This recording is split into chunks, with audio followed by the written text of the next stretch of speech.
mientras realiza sus actividades al mediodía.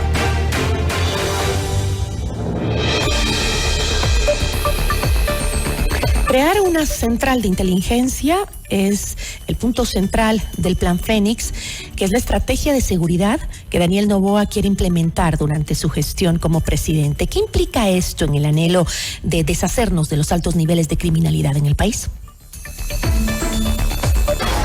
La entrevista a la carta, en diálogo directo con los protagonistas de los hechos. Nos acompaña a esta hora Juan Carlos Rueda, él es excomandante de policía. ¿Cómo está? Muy buenas tardes, gracias por acompañarnos. Buenas tardes, Gisela, un gusto atender esta invitación.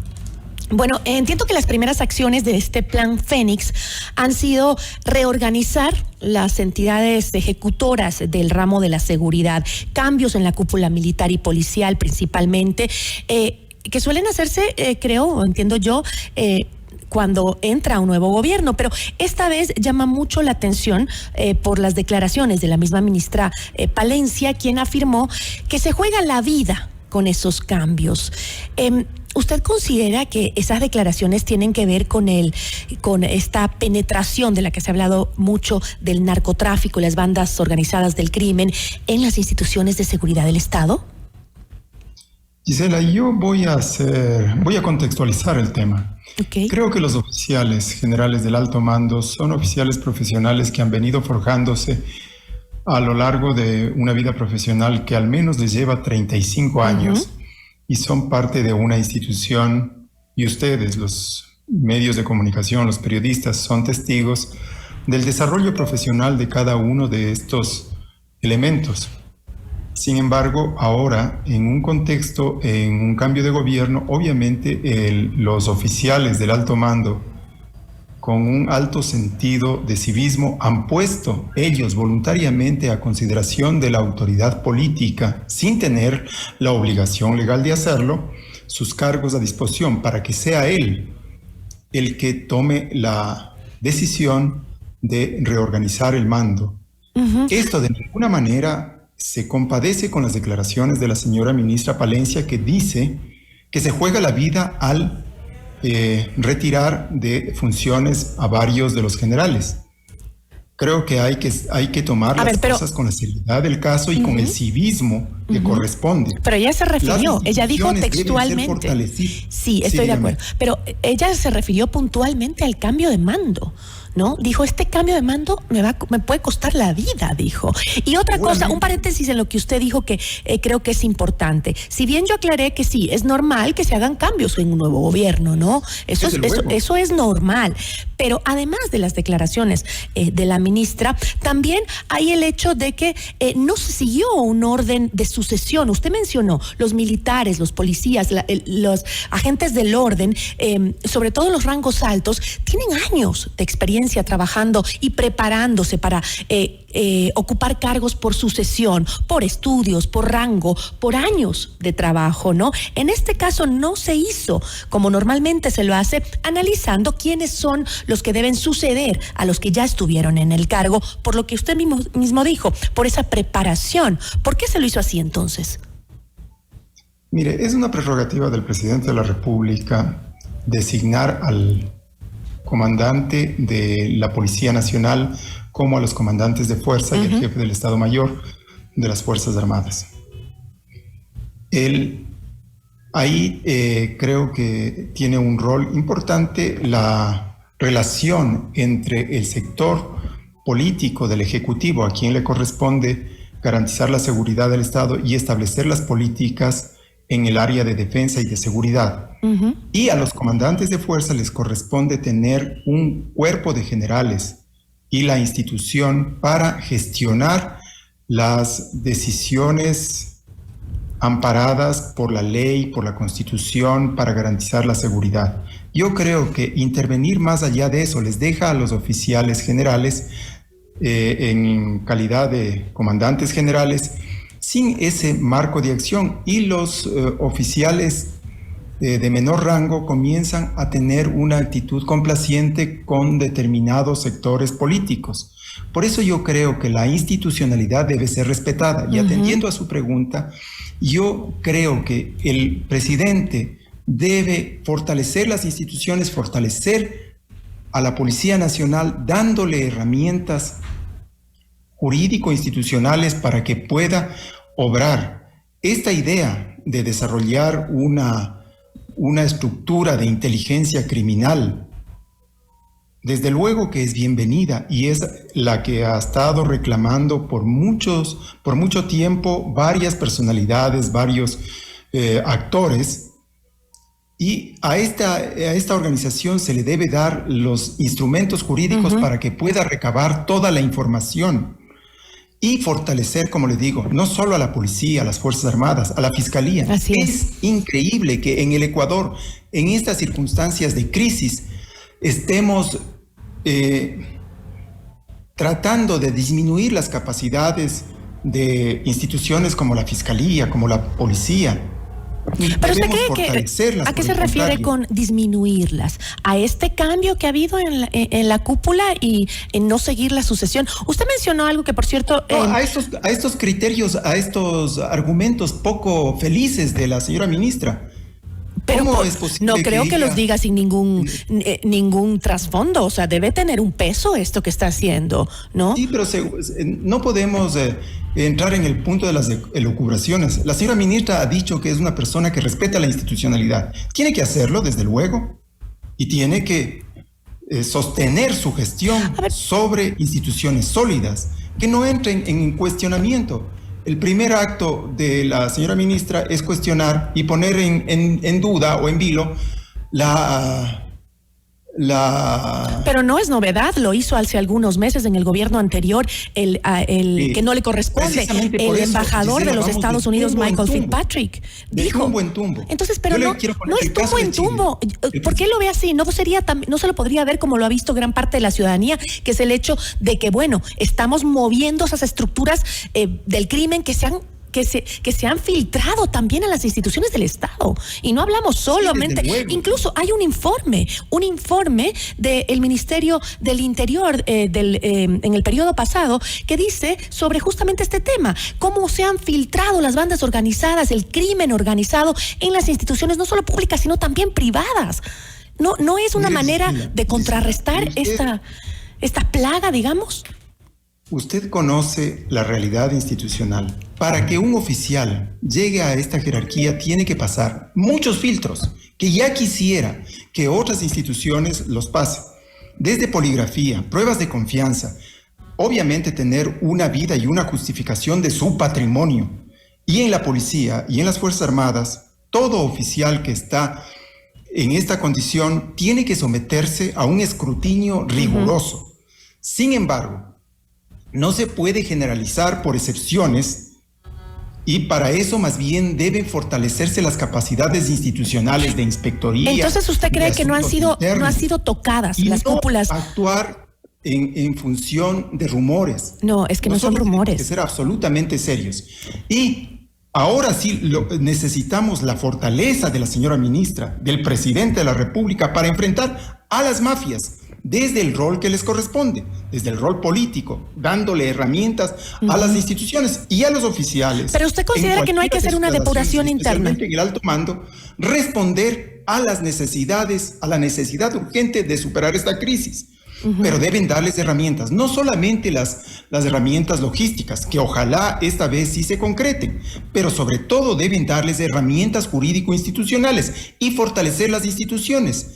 Y tenemos que ir a luchar en contra de la corrupción, de los delitos de cuello blanco y del crimen organizado que han generado. Y de los delitos instaurados en la función pública también.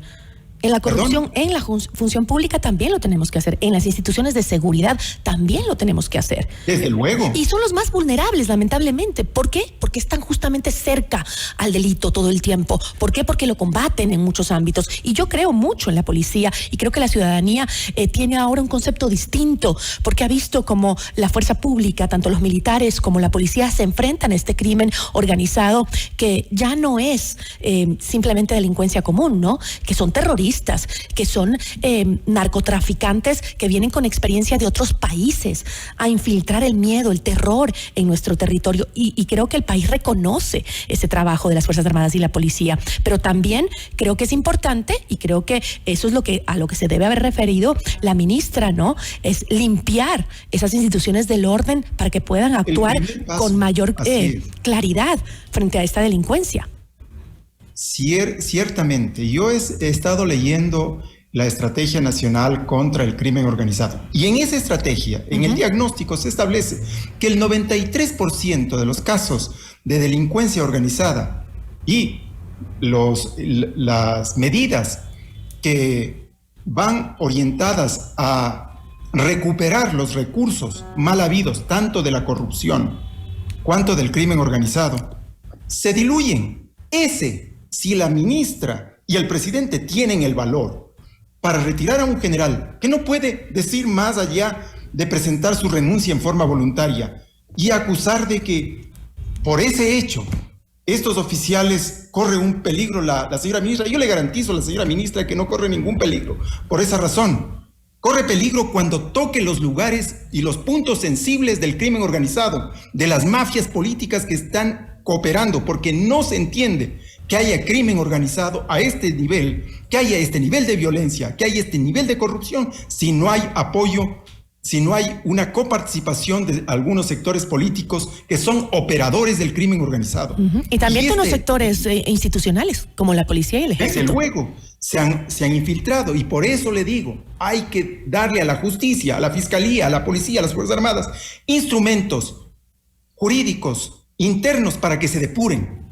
Porque en la policía, le digo, Gisela, en la policía nadie puede desconocer o nadie puede socapar a quien se haya enriquecido, a alguno de los miembros de la institución que se haya enriquecido ilegalmente y peor siendo parte del crimen. Porque en la policía se llega a saber todo. En los medios judiciales igual, en los medios fiscales igual. Los fiscales saben quiénes son los que se han servido de su cargo. Igual en la función pública, en la función política, todos sabemos cómo llegan y cómo salen. En la Policía Nacional nadie puede aparecer de la noche a la mañana con un patrimonio que no le corresponde a su trabajo, al esfuerzo, ha pasado, y a su ahorro. Y para eso está la justicia, para eso están los mecanismos internos. Y la justicia debe ser fortalecida. Yo no veo en lugares como los Estados Unidos que ataquen al fiscal o a los fiscales, que deben ser más bien robustecidos para darle todos los instrumentos. Los sistemas de inteligencia, los sistemas federales de policía como el FBI son fortalecidos. Tienen recursos, además de tecnológicos y técnicos, tienen recursos institucionales que les permiten acceder a información de rentas internas, de impuestos, de comercio, etcétera, para saber precisamente desde dónde vienen estos productos mal habidos. Y en el Ecuador debe terminarse la impunidad. Cuando se acabe la impunidad, la señora ministra va a tener realmente de qué cuidarse. Y ahí vamos a estar los policías para protegerla, para cuidarle, para garantizar la valentía con la que ha asumido, para que no suceda lo que sucedió con el señor Villavicencio. Ahora, Juan, un hombre valiente que dio su vida denunciando la corrupción terminó muerto.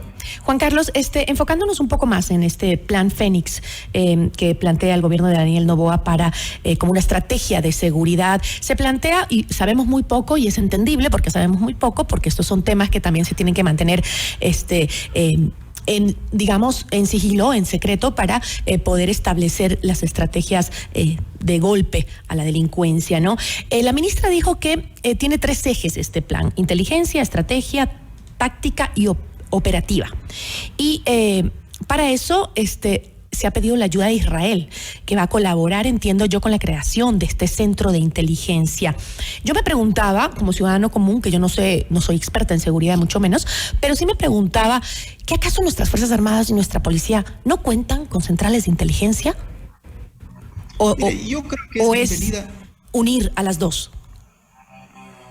Creo sinceramente que es bienvenida toda la cooperación internacional. En el mundo, en un mundo globalizado, luchar contra el crimen transnacional es una necesidad. Y global, y regional. Respeto la cooperación en el ámbito de inteligencia, pero como usted bien lo señala, nosotros conocemos de cerca, conocemos el interior de la problemática, y no solo la policía, los medios de comunicación, los analistas, el público en general sabe lo que tiene que hacer, sabe que hay que hacerle costoso al criminal, que tenga respeto a la institucionalidad, que tenga respeto a la policía, a las instituciones, a la justicia, porque hay sanciones que le dicen que no debe involucrarse en actividades criminales porque va a perder su libertad y va a perder el patrimonio mal habido que al final es el propósito del crimen organizado y de la corrupción y de los delitos de cuello blanco. Si estos actores conocen que van a perder y que no están garantizados, ¿quiere decir que lo que hay que hacer es enfocarse en la justicia? Al extremo que la impunidad ha hecho una cuestión generalizada. Entiendo un poco a dónde quieres llegar, a que la justicia hay que trabajarla también, ¿no? Hay que trabajar en la justicia para que no libere a los delincuentes que son encarcelados por la policía, digamos, que la justicia también, hay que remover los cimientos de la justicia que están tan vulnerados por la delincuencia también. Pero bueno, la estrategia en sí, entiendo, con esta ayuda de Israel, sería de una manera también lo que usted pide, ¿no? Fortalecer a las fuerzas del orden y no solo en armamento, en chalecos, en todo esto físico, sino también en este tema de una preparación de inteligencia para poder manejar mejor justamente las estrategias de captura, de organización, de operativos. Creo que eso es importante. Israel es conocido a nivel mundial por su capacidad en ese ámbito, ¿no? En la inteligencia militar y policial. Bueno, lamentablemente se nos acabó el tiempo, pero yo le agradezco muchísimo por habernos acompañado. Yo le agradezco a usted, Gisela, y que tenga buenas tardes. Igual para usted. Juan Carlos Rueda, excomandante de la policía. Notimundo a la carta. 60 minutos de noticias actualizadas. Conducción Gisela Bayona.